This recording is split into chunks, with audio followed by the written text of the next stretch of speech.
អោភ្នំបាយងកោលោកជាសាំងសីទេសភាពប្រពៃប្រាសាទអង្ក្រៃដែលខ្ញុំប្រាថ្នាបានជួមចំបៃអូនល្អចាអូនជាបុព្វាដែលបងប្រាថ្នាទុកក្នុងដួងចិត្ត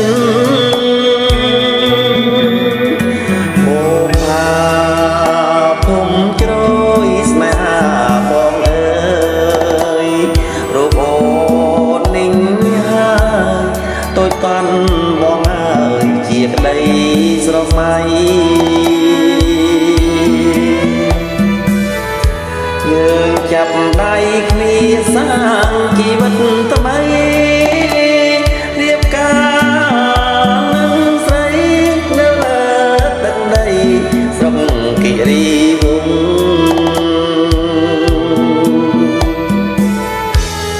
សអូជើងភ្នំអើយស្រស់ស្អាតលែងទេផ្ទះពើមានស្នេហ៍ជាប់នៅមាត់បឹង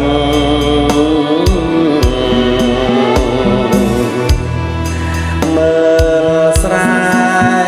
ត្រកួនលងត្រួយប្រលឹងទេសភាពមាត់បឹងសូកខ្យល់រហឹងត្រជាក់លែងទេបារមីវត្តពោគិរីវង្សាបងនឹង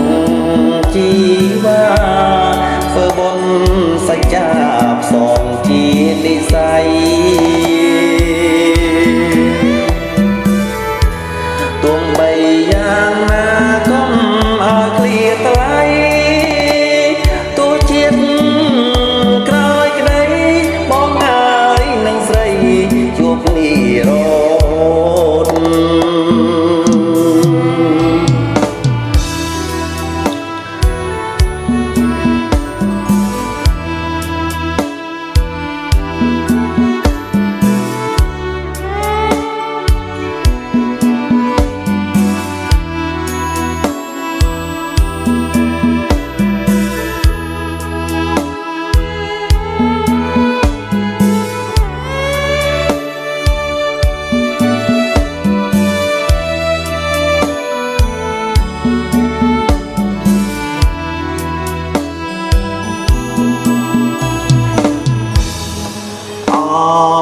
ជើ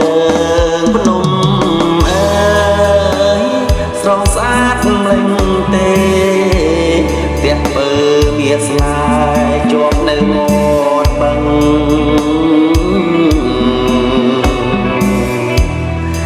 មើលស្រែត្រកួនលំត្រួយប្រលឹងទេសភាពមាត់បឹងសូកខ្យល់រហឹងត្រជាក់លែងទេបារមីវត្តពោគិរីវង្សាបងនឹងជីវ៉ាធ្វើបុណ្យសច្ចាផ្សងជានិស័យទោះបីយ៉ាង